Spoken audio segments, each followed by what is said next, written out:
Hello दोस्तों, नमस्कार। मैं हूं आपका दोस्त विजय और आज की इस ट्रेनिंग वीडियो में आपका बहुत बहुत स्वागत करता हूं, अभिनंदन करता हूं। आशा करता हूं कि आप सभी स्वस्थ होंगे, सकुशल होंगे और अपने आने वाले एग्जाम की तैयारी बड़े जोरों शोरों से कर रहे होंगे। इसी कड़ी में आज एक मैं ट्रेनिंग वीडियो लेकर आया हूँ जिस पर हम चर्चा करेंगे creation of charge on security. जी हाँ, बैंकें जो लोन देती हैं उसमें जो सिक्योरिटी लेती हैं उनमें कौन कौन से चार्ज लगते हैं, कौन कौन से प्रभार दर्ज किए जाते हैं, इस पर ये वीडियो रहेगा। तो चलिए ये वीडियो शुरू करते हैं। सबसे पहले जानते हैं कि व्हाट इज़ सिक्योरिटी। जी हाँ, सबसे पहले जानते हैं कि सिक्योरिटी क्या होती है। देखिए, बैंकें जो है मुख्यतः दो काम करती हैं, एक पब्लिक से डिपॉजिट लेना और उस पर ब्याज देना, और दूसरा उसी पैसे को डिप्लॉय करते हैं और पब्लिक ज़रूरतमंद लोगों को वित्तीय सहायता प्रदान करते हैं ऋण के रूप में, और उससे ब्याज की वसूली होती है।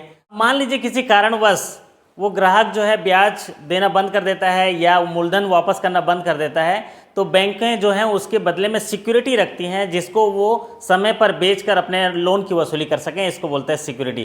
कहने का तात्पर्य ये है कि सिक्योरिटी जो है ऐसे ट्रेडेबल फाइनेंशियल एसेट्स होते हैं जिनको बेचकर जो है बैंक अपने ऋण की वसूली कर सके, उसको बोलते हैं सिक्योरिटी। और इसीलिए बैंकों को सिक्योर्ड क्रेडिटर बोलते हैं। जब बैंकें लोन देती हैं तो अपने ऋण राशि को सिक्योर करने के लिए जो फाइनेंशियल एसेट्स बतौर सिक्योरिटी रखे जाते हैं उनको सिक्योरिटी कहते हैं। कहने का तात्पर्य है securities are tradable financial assets. जी हाँ, ये ट्रेडेबल फाइनेंशियल एसेट्स होते हैं जिनका अगर ग्राहक समय पर चुकौती नहीं करते हैं तो उनको बेचकर अपने ऋण की वसूली कर सके। आइए देखते हैं सिक्योरिटी कितने प्रकार के होते हैं। सिक्योरिटी होते हैं दो प्रकार के, एक होती है प्राइमरी सिक्योरिटी और दूसरा होता है कोलेटरल सिक्योरिटी। तो चलिए बात करते हैं प्राइमरी सिक्योरिटी की। अब इसको सबसे पहले समझते हैं प्राइमरी सिक्योरिटी क्या होता है। प्राइमरी सिक्योरिटी वो होता है अगर किसी हितग्राही को ऋण दिया जाता है, लोन दिया जाता है, और लोन की राशि से जो भी एसेट्स वो क्रिएट करता है उसको बोलते हैं प्राइमरी सिक्योरिटी। कहने का तात्पर्य है बैंक से लिए गए ऋण के पैसे से जो भी एसेट वो परचेस करता है, क्रिएट करता है और वो सिक्योरिटी बनती है तो वो बोलती है प्राइमरी सिक्योरिटी। अगर उदाहरण के तौर पे देखा जाए तो अगर व्हीकल लोन देते हैं तो जब वो व्हीकल लोन के ऋण की राशि से वो कार खरीदता है तो वो कार होगा प्राइमरी सिक्योरिटी। ठीक उसी तरह फैक्ट्री के केस में अगर ऋण की राशि से जो भी एसेट क्रिएट होते हैं, चाहे फर्नीचर क्रिएट होते हैं, चाहे गोडाउन्स क्रिएट होते हैं, मशीन से क्रिएट होते हैं, ये सब प्राइमरी सिक्योरिटी होते हैं। बैंक के दिए हुए पैसे से जो एसेट्स क्रिएट होते हैं, जो सिक्योरिटी क्रिएट होता है, उसको बोलते हैं प्राइमरी सिक्योरिटी। कहने का तात्पर्य है primary security is the assets created out of the credit facility extended to the borrower. जी हाँ, प्राइमरी सिक्योरिटी वो एसेट्स हैं जो बैंक के दिए गए ऋण की राशि से क्रिएट किए गए हैं। ठीक है साहब। चलिए अब बात करते हैं कोलेटरल सिक्योरिटी की। कोलेटरल सिक्योरिटी वो सिक्योरिटी हैं जो बैंक के दिए हुए पैसे के अलावा अगर कोई एक्स्ट्रा कोई सिक्योरिटी बैंक को देती है तो उसको बोलते हैं कोलेटरल सिक्योरिटी। जी हाँ, बैंक के दिए हुए पैसे से जो एसेट क्रिएट होता है उसको प्राइमरी सिक्योरिटी, और अगर बाहर से एक्स्ट्रा अगर सिक्योरिटी देते हैं तो उसको बोलते हैं कोलेटरल सिक्योरिटी। कहने का तात्पर्य है an asset which a borrower is to deposited with bank or lender as a condition of obtaining a loan which can be sold off if the loan is not repaid. कहने का तात्पर्य है कि कोई भी एसेट्स जो borrower के द्वारा बैंक को दिया जाता है और इस उद्देश्य से दिया जाता है कि अगर ये लोन की चुकौती ना हो तो उसको बेचकर वो बैंक अपनी वसूली कर सके, इसको बोलते हैं कोलेटरल सिक्योरिटी। सरल भाषा में प्राइमरी सिक्योरिटी बैंक के दिए गए ऋण राशि से क्रिएट किया गया जो एसेट है प्राइमरी सिक्योरिटी, और बैंक के दिए गए पैसों के अलावा अगर बाहर से कोई सिक्योरिटी देता है बैंक को तो बोलते हैं कोलेटरल सिक्योरिटी। दोस्तों अब बात करते हैं कि चार्ज क्या है, व्हाट इज चार्ज। जो सिक्योरिटी है तो अभी समझ गए हम सिक्योरिटी क्या होती है, तो उस सिक्योरिटी पे किस तरह का चार्ज लगता है, कौन कौन से चार्ज लगते हैं जो विधि सम्मत अनुसार उसमें वसूली की जा सकती है, उसका अधिकार बैंक के पास आता है, तो उसको समझते हैं चार्ज किसे कहते हैं। चार्ज ये एक ऐसा प्रभार दर्ज किया जाता है उस सिक्योरिटी पर, दोनों बोरोवर और बैंक के बीच एक एग्रीमेंट होता है जिसमें ये इंटरेस्ट जताया जाता है ये सिक्योरिटी जो है उस लोन के सिक्योरिटी के तौर पर रखी गई है। अगर मेरे द्वारा लोन की चुकौती नहीं होती किसी कारणवश तो बैंक को ये अधिकार रहता है, ये राइट रहता है कि उसको बेचकर, उसको एक्वायर कर उसकी वसूली कर सकती है, इसको बोलते हैं चार्ज। तो अलग अलग सिक्योरिटी पर अलग अलग चार्ज होते हैं। कहने का तात्पर्य है ये charge means an agreement between creditor and debtor that the creditor has an interest in the secured assets as a security of for a डेप्ट। जी हाँ, एक एग्रीमेंट है क्रेडिटर और डेटर के बीच में कि क्रेडिटर इस उद्देश्य से वो सिक्योरिटी जमा किया है जिससे कि उसके डेट अगर वो नहीं पटा पाया तो उसकी वसूली की जा सके। जी हाँ, आइए समझते हैं चार्ज कितने प्रकार के होते हैं। पहला होता है फिक्स चार्ज। फिक्स चार्ज को इस तरह से समझते हैं कि जहाँ पर सिक्योरिटी में कोई बदलाव न किया जाए, मतलब ऐसी सिक्योरिटी जिस पर कोई बदलाव ना हो, जैसे कि लैंड एंड बिल्डिंग है, वो लैंड एंड बिल्डिंग सिक्योरिटी के तौर पे दी गई तो उसमें बार बार बदलाव नहीं हो रहा है। तो ये एग्जाम्पल के तौर पे ऐसी सिक्योरिटी है जो इनमें बदलाव ना हो किसी प्रकार की सिक्योरिटी में, उसको बोलते हैं फिक्स चार्ज लगते हैं। If there is not any change in security then it is called fix charge. ऐसी सिक्योरिटी जिस पर चार्ज लगता हो और उस सिक्योरिटी में बदलाव ना हो उसको बोलते हैं फिक्स चार्ज।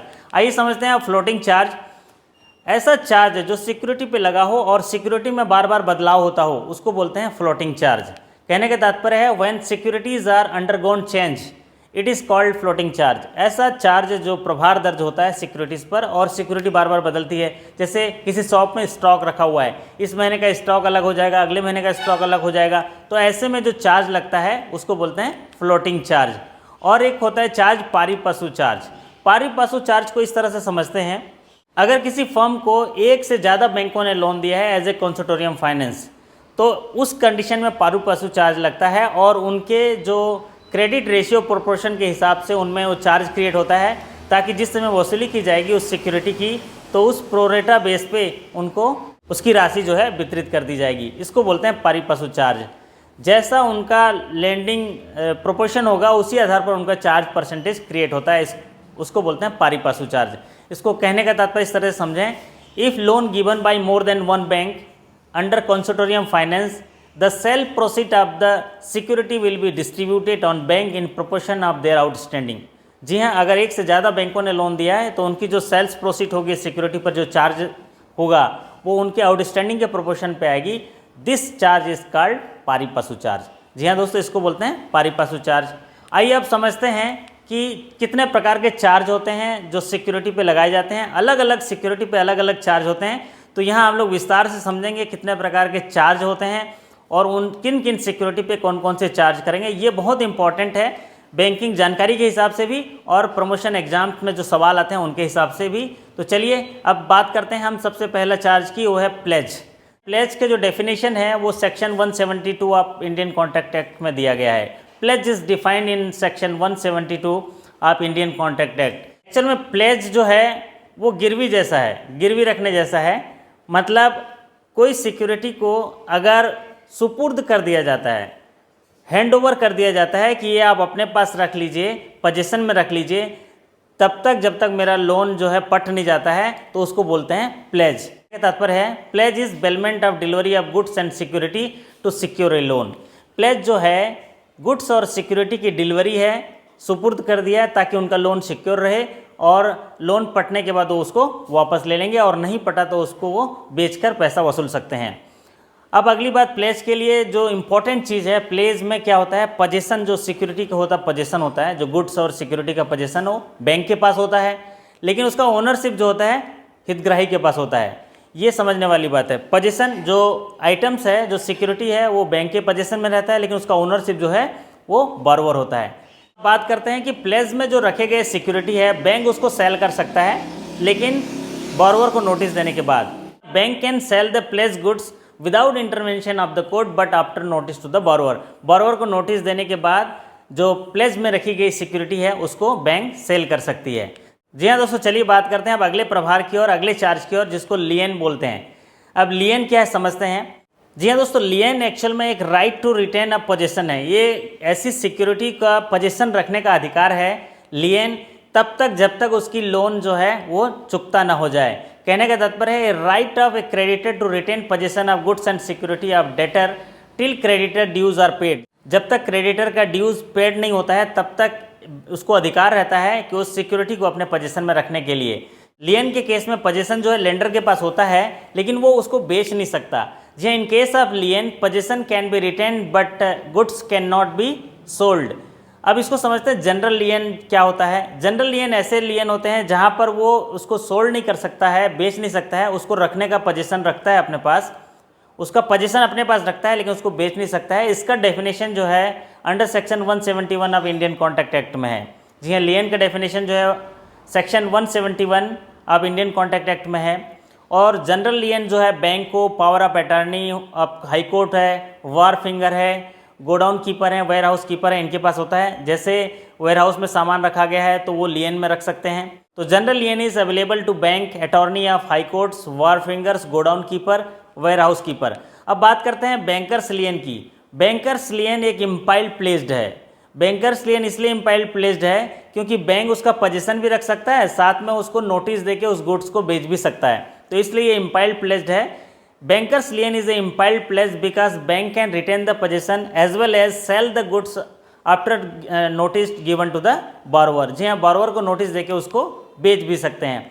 अब समझते हैं एक नेगेटिव लियन होता है। नेगेटिव लियन जो हितग्राही द्वारा दिया जाता है। नेगेटिव लियन ये एक घोषणा मात्र है, वो घोषणा करता है बैंक को कि मैं इस सिक्योरिटी पे किसी प्रकार का चार्ज क्रिएट नहीं करूंगा और आपकी अनुमति के बिना कहीं बेचूंगा नहीं, कहीं पर दूंगा नहीं, जब तक मेरा लोन एडजस्ट नहीं हो जाता है। उसको बोलते हैं घोषणा पत्र नेगेटिव लियन के बारे में। तो negative lien is a undertaking by the borrower that he will not create any charge or not sell the security without the consent of bank till bank dues are adjusted. सिर्फ एक घोषणा पत्र है जिसमें बारोवर जो है ये कहता है कि मैं इस सिक्योरिटी में कोई चार्ज क्रिएट नहीं करूंगा, नहीं बेचूंगा बैंक को बिना बताए जब तक मेरा लोन चुकता ना हो जाए। इसको बोलते हैं नेगेटिव लियन। और जो बैंकर्स लियन होता है वो इम्पाइल्ड प्लेज होता है, उसमें वो पोजीशन भी रखते हैं और बेच भी सकते हैं।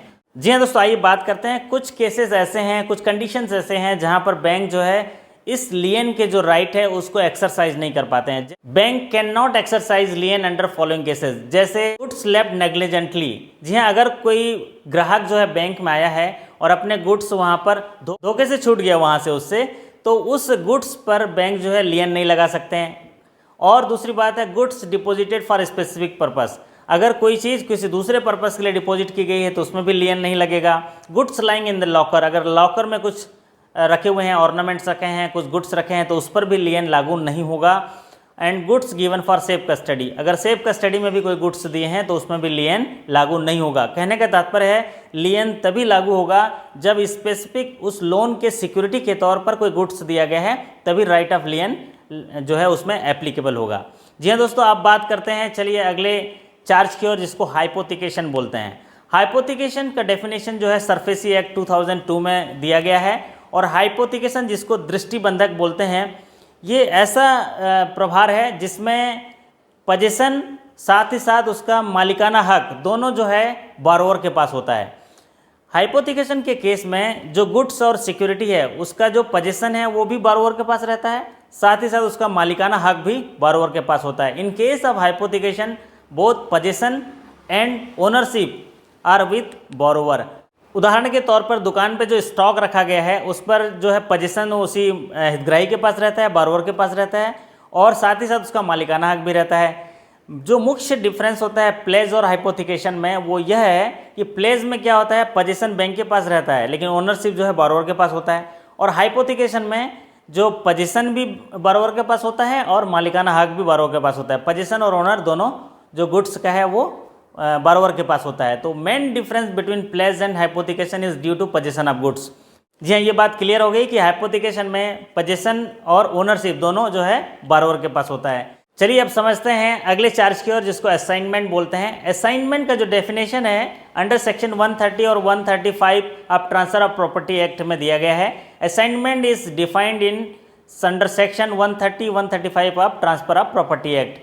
असाइनमेंट एक्चुअल में एक एक्शनेबल क्लेम पर चार्ज क्रिएट करना होता है, जो फ्यूचर में भी हो सकता है, वर्तमान में भी हो सकता है, और अपने लोन को सिक्योर करने के लिए किसी भी transfer of an actionable claim है आने वाले फ्यूचर में जो चार्ज क्रिएट कर सकता है, किसी भी समय उस सिक्योरिटी पर वो क्लेम कर सकता है, उसको बोलते हैं assignment. Assignment is a transfer of an actionable claim which may be existing or future as security for the loan.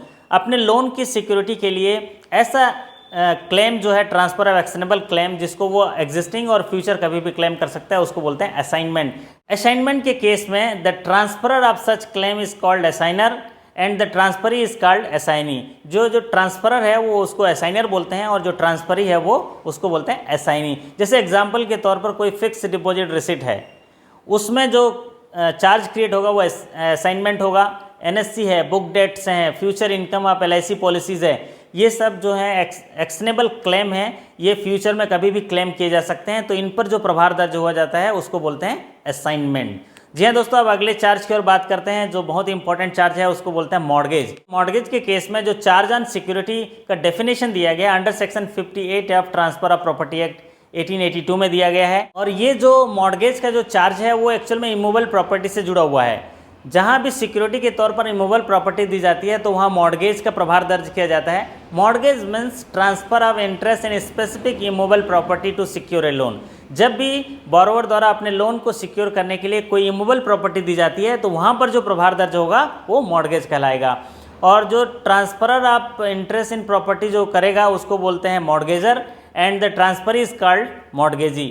जी हाँ दोस्तों, अब इसको समझते हैं कितने प्रकार के मॉर्गेज होते हैं, किस तरह के चार्ज क्रिएट होते हैं अलग अलग प्रॉपर्टी पे, वो बात करते हैं। तो सबसे पहले टाइप्स ऑफ मॉर्गेज की बात करेंगे तो आता है सिंपल मॉर्गेज, फिर आता है इंग्लिश मॉर्गेज, फिर आता है mortgage by conditional sale, usufructuary mortgage, mortgage by deposit of title deed जिसको इक्विटेबल मॉर्गेज भी कहते हैं। तो ये यहाँ पर हम चर्चा करने वाले हैं इस तरह के टाइप ऑफ मॉर्गेज की, जहाँ simple mortgage, English mortgage, mortgage by conditional sale, usufructuary mortgage and mortgage by title deed जिसको इक्विटेबल मॉर्गेज कहते हैं। तो जो शुरू के जो 4 मॉर्गेज हैं, simple mortgage, English mortgage, mortgage by conditional sale and usufructuary mortgage, ये जो हैं रजिस्टर्ड मॉर्गेज होते हैं। रजिस्टर्ड मॉर्गेज होते हैं ये, और इनका रजिस्ट्रेशन जो है वो रजिस्टर्ड ऑफिस में किया जाता है। तो first 4 type of mortgage are to be registered at sub register office and in this mortgage deed is written. जो पहले के जो 4 मॉर्गेज की चर्चा यहाँ पर हमने की है वो एक्चुअल में उनका रजिस्ट्रेशन करना पड़ता है सब रजिस्टर ऑफिस में, और उसमें मॉर्गेज डीड लिखा जाता है। तो ये जो रजिस्ट्रार ऑफिस में जाते हैं, यहाँ रजिस्ट्रार ऑफ जो एश्योरेंस है वहाँ पर इनका रजिस्ट्रेशन करना अनिवार्य होता है, और ये रजिस्ट्रेशन करने के लिए उनको 4 महीने का वक्त होता है। तो चलिए अब बात करते हैं एक एक करके। सबसे पहले बात करते हैं सिंपल मॉर्गेज की। चलिए तो अब समझते हैं सिंपल मॉर्गेज क्या है। एक्चुअल में सिंपल मॉर्गेज एक ऐसा मॉर्गेज है जहाँ पर इमूवेबल प्रॉपर्टी सिक्योरिटी के तौर पर लेंडर को दिया जाता है विदाउट ओनरशिप और विदाउट ऑक्यूपेंसी। मॉर्गेज प्रॉपर्टी का रजिस्टर्ड मॉर्गेज किया जाता है, और अपने आप को जो बोरोवर है वो बाइंड करता है कि मैं मॉर्गेज प्रॉपर्टी रख रहा हूँ लेकिन बैंक का लोन मैं चुकता कर लूँगा पर्सनली, तो उसको बोलते हैं सिंपल मॉर्गेज। कहने का तात्पर्य है simple mortgage is a transaction whereby without delivering possession, ownership or occupancy of mortgage property the mortgagor binds himself personally to pay the mortgage money is called simple mortgage. जी हाँ, यहाँ पर borrower बोलता है कि मेरी security है, इसका विदाउट पोजेसन मैं अपने आप को बाइंड करता हूँ कि मैं पैसा पटा दूंगा, इसीलिए वो इसको जाके रजिस्टर्ड करते हैं रजिस्ट्रार ऑफ एश्योरेंस के पास, तो उसको बोलते हैं सिंपल मॉर्गेज।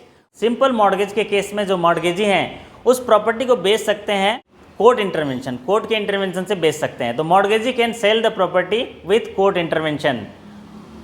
इस मॉर्गेज का रजिस्ट्रेशन जो है कंपलसरी होता है, registration of mortgage is compulsory.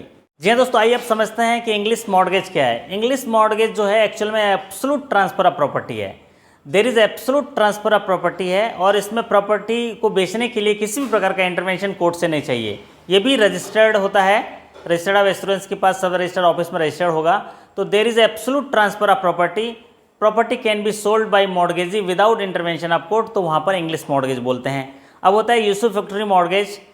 यूसुफैक्टरी mortgage में क्या होता है, पोजीशन जो है मॉर्गेजी के पास होता है, मतलब बैंक के पास उसका पोजीशन होता है और उसके रेंट से भी वो उसकी वसूली कर सकता है, तो उसको बोलते हैं usufructuary mortgage. The position of property with mortgagee, loan is repaid from income from property. अगर किसी ने ये इस तरह का सिक्योरिटी मॉर्गेज कर दिया इमूवेबल प्रॉपर्टी और उसका पोजीशन दे दिया और उसके रेंट इनकम से ही उसकी वसूली हो रही है, तो उसको बोलते हैं यूसुफैक्टरी मॉर्गेज। और एक होता है मॉर्गेज बाय कंडीशनल सेल। अगर कुछ कंडीशन दिए गए हैं, उस कंडीशन के आधार पर सेल होते होते उसकी लोन की वसूली होनी है, ऐसी प्रॉपर्टी अगर मॉर्गेज रखी गई है तो मॉर्गेज बाय कंडीशनल सेल होता है। जी हाँ दोस्तों, आप महत्वपूर्ण मॉर्गेज जिसकी बात करते हैं, जो ज़्यादातर यहाँ पर इसका परिचालन में आता है बैंकों में, वो होता है इक्विटेबल मॉर्गेज। ऐसा मॉर्गेज है जिसमें जो बोरोवर है वो अपने प्रॉपर्टी के टाइटल डीड सिक्योरिटी के तौर पर बैंक में जाके जमा कर देता है, उसको बोलते हैं equitable mortgage. It is created by deposit of title deeds. कोई भी बोरोवर अपने प्रॉपर्टी का टाइटल डीड्स इस उद्देश्य से जाके बैंक में जमा कर देता है जिससे उसके लोन की सुरक्षा हो, और जब तक वो लोन चुकता ना हो जाए तब तक वो सिक्योरिटी उसके पास रहती है, उसको बोलते हैं equitable mortgage. It is created by deposit of just deposit of title deeds. Mortgagor will deposit the title deed with bank as a security of loan. उस सिक्योरिटी लोन की सिक्योरिटी के लिए उसको जमा कर देता है। और वो जो टाइटल डीड है वो कुछ नोटिफाइड एरिया वाले जो प्लेसेस में जमा होते हैं। Title deeds are deposited with bank at notified for this purpose by state government. जी हाँ, गवर्नमेंट के द्वारा जो नोटिफाइड एरिया है वहाँ ही वो इक्विटेबल मॉर्गेज जो है जमा किए जाते हैं। इक्विटेबल मॉर्गेज को रजिस्टर्ड करने की कोई ज़रूरत नहीं है। Equitable mortgage is not registered with registered of assurance. जी हाँ, उसको रजिस्ट्रेशन की ज़रूरत नहीं है। लेकिन इक्विटेबल मॉर्गेज का रजिस्ट्रेशन जो है शेरशाह के अंदर किया जाता है। Equitable mortgage are registered with CERSAI. Actual में CERSAI the central registry of securitisation assets reconstruction and security interest of India है, जहां पर बैंकों द्वारा दिए गए लोन के एवज में जो सिक्योरिटी रखी गई है मूल प्रॉपर्टी, उनका रजिस्ट्रेशन करना होता है ताकि उनकी डुप्लीकेशन ना हो जाए, एक ही प्रॉपर्टी पे दो जगह लोन ना हो जाए। इसलिए एक रिकॉर्ड रखा गया है सेंट्रल रजिस्ट्री में, तो यहाँ पर इक्विटेबल मॉर्गेज को रजिस्टर किया जाता है ताकि किसी भी प्रकार के सिक्योरिटी के फ्रॉड से बचा जा सके। अब सेंट्रल रजिस्ट्री में जो रजिस्ट्रेशन का समय होता है वो कितना होता है देखते हैं। Period for registration 30 days from the deposit of title deed. जिस दिन से टाइटल डीड बैंक में जमा होता है उससे 30 डेज के अंदर उसका रजिस्ट्रेशन सेंट्रल रजिस्ट्री में करना होता है। अब आइए देखते हैं इसमें किस प्रकार की फीस होती है सिक्योरिटी क्रिएशन में इस सेंट्रल रजिस्ट्री के साइट पर। तो बात करते हैं इस टेबल के माध्यम से, देखते हैं कि अगर लोन 5 लाख तक है तो उसकी फीस होती है पर क्रिएशन या मॉडिफिकेशन 50 रुपीज़। अगर एक क्रिएशन आप चार्ज करते हैं तो ₹50 है, और अगर मॉडिफिकेशन करते हैं तो भी 50 रुपीज़ है। अगर लोन जो है 5 लाख से ज़्यादा है, लोन अबव 5 लाख है, तो क्रिएशन हो मॉडिफिकेशन हो ₹100 लगेंगे। और अगर उसको सेटिस्फेक्शन करते हैं, मतलब लोन चुकता हो गया तो सेटिस्फाई करते हैं, रिलीज़ करते हैं, तो कोई प्रकार का चार्ज नहीं है, निल। अगर कोई पर्टिकुलर लेते हैं सिक्योरिटाइजेशन का तो ₹500। अगर कोई पर्टिकुलर सेटिस्फेक्शन के लिए जाते हैं तो वो 50 रुपीज़ का चार्ज है, और कोई अदर इन्फॉर्मेशन अगर मांगते हैं वहाँ से तो 10 रुपीज़ का चार्ज है। और अगर समय पर रजिस्ट्रेशन नहीं हुआ तो पेनल्टी ली जाती है डिलेड पीरियड के लिए, तो वो पेनल्टी जो है मैक्सिमम 10 टाइम ऑफ बेसिक फ़ी है। मान लीजिए 5 लाख से ज़्यादा का लोन है और उसमें सिक्योरिटी सेंट्रल रजिस्ट्री में डिले हो गई, तो मैक्सिमम जो उसमें पेनल्टी है वो 10 टाइम्स, मतलब 1000 रुपये से ज़्यादा नहीं होनी चाहिए। तो penalty for the delay maximum 10 time of the basic fee. जी हाँ दोस्तों, अभी हम इस वीडियो के माध्यम से जाने कि बैंकों में जो लोन दिए जाते हैं हितग्राहियों को, तो बैंक के दिए गए पैसे से जो सिक्योरिटी क्रिएट होते हैं उनको प्राइमरी सिक्योरिटी बोलते हैं, और अदर बाहर से सिक्योरिटी लेते हैं उसको कोलेटरल सिक्योरिटी बोलते हैं। और ऐसी सिक्योरिटी पर कौन कौन से प्रभार दर्ज किए जाते हैं, जैसे प्लेज है, लियन है, हाइपोथिकेशन है, असाइनमेंट है, फिर आपका मॉर्गेज है। तो इनके बारे में हम जाने, तो अभी हम चर्चा करेंगे कि कौन कौन से सिक्योरिटी में कौन कौन से चार्ज जो हैं एप्लीकेबल होते हैं, चार्ज जो लगाए जाते हैं, और ये महत्वपूर्ण हिस्सा है। अगर आप इसको भी देख लेंगे तो आपके एग्जाम में आने वाले सवाल हल हो जाएंगे। तो चलिए बात करते हैं एक एक करके। सबसे पहले बात करते हैं लैंड एंड बिल्डिंग। अगर सिक्योरिटी लैंड एंड बिल्डिंग है तो चार्ज होगा उसमें मॉर्गेज। फिर मॉर्गेज अनेक किस्म के मॉर्गेज हैं, जैसे simple mortgage, English mortgage, usufructuary mortgage, equitable mortgage, तो आप उसको कर सकते हैं। फिर अगली बात करते हैं सिप। अगर सिक्योरिटी सिप है तो वहाँ पर भी चार्ज क्रिएट होगा मॉर्गेज। अगर सिक्योरिटी मशीन्स है, प्लांट एंड मशीनरी हैं, तो वहाँ पर हाइपोथिकेशन होगा, ये क्योंकि ये मूवेबल एसेट्स हैं। और व्हीकल्स हैं तो वहाँ पर भी हाइपोथिकेशन होगा। स्टॉक के केस में, अगर कोई शॉप में स्टॉक है, किसी में यूनिट में स्टॉक है, तो उसमें हाइपोथिकेशन हो सकता है, लियन हो सकता है, प्लेज भी हो सकता है। In case of gold and jewellery, अगर गोल्ड एंड ज्वेलरी है तो प्लेज होगा, वेयर हाउस रिसीट है तो प्लेज होगा, रेलवे रिसीट है तो प्लेज होगा, बुक डेट से है तो असाइनमेंट होगा, क्योंकि ये पेपर सिक्योरिटी है, एक्शनेबल क्लेम हो सकता है फ्यूचर में भी, एग्जिस्टिंग में भी। एफडीआर है तो असाइनमेंट होगा, एनएससी है तो असाइनमेंट होगा, केवीबीपी है, किसान विकास पत्र है तो भी असाइनमेंट होगा। साथ ही साथ जैसे हम एलआईसी पॉलिसी की बात करते हैं तो भी असाइनमेंट होगा। शेयर एंड डिबेंचर हैं तो भी वहाँ पर असाइनमेंट प्रभार दर्ज किए जाते हैं। लाइव स्टॉक्स हैं जैसे काऊ हैं तो वहाँ पर हाइपोथिकेशन होंगे। क्रॉप्स हैं, चाहे वो स्टैंडिंग क्रॉप्स हो तो उसको बोलते हैं हाइपोथिकेशन होंगे। और स्टोर प्रोड्यूस्ड हैं तो वहाँ पर प्लेज हो सकते हैं। जी हाँ दोस्तों, ये बहुत सारे तरह के सिक्योरिटी पे क्या क्या चार्ज लगते हैं इस पर हमने विस्तार से चर्चा करी इस वीडियो में, और आशा करता हूँ कि आपको सरल तरीके से समझ में आया होगा, और ये वीडियो से आपको आने वाले प्रमोशन एग्जाम की तैयारी करने में काफ़ी मदद मिलेगी। जी हाँ दोस्तों, ये वीडियो अगर अच्छा लगा होगा तो इसको लाइक कर दीजिए, चैनल में नए आए तो सब्सक्राइब कर लीजिए, और बेल आइकन को जरूर दबा दीजिए, क्योंकि मैं बैंक में प्रमोशन और इंटरव्यू से जुड़े हुए वीडियोस के साथ आते रहता हूं, तो उसका नोटिफिकेशन आपको सबसे पहले मिल सके। जी हाँ दोस्तों, जिन साथियों को गिव अवे का रिजल्ट आया था, मैंने उन सभी साथियों को बुक्स जो है कुरियर से भेज दिए हैं। आशा करता हूँ कि आपको मिल रहे होंगे। मिलने के बाद ज़रूर आप कमेंट्स करके बता दीजिएगा, तो मुझे काफ़ी अच्छा लगेगा, मेरा हौसला अफजाई होगा। आशा करता हूँ कि मेरे इस वीडियो से आपके आने वाले एग्ज़ाम की तैयारी की हौसला अफजाई ज़रूर हुई होगी। और अगर आपका हौसला अफजाई हुआ तो आप मेरा भी हौसला अफजाई कर दीजिए कमेंट करके। जी हाँ दोस्तों, आप सभी के सफलता की कामना करते हुए आपसे विदा लेता हूँ। फिर मुलाकात होगी अगले किसी वीडियो के साथ। तब तक के लिए आपका धन्यवाद, नमस्कार। स्वस्थ रहिए, मस्त रहिए, ज़बरदस्त रहिए। Thank you so much.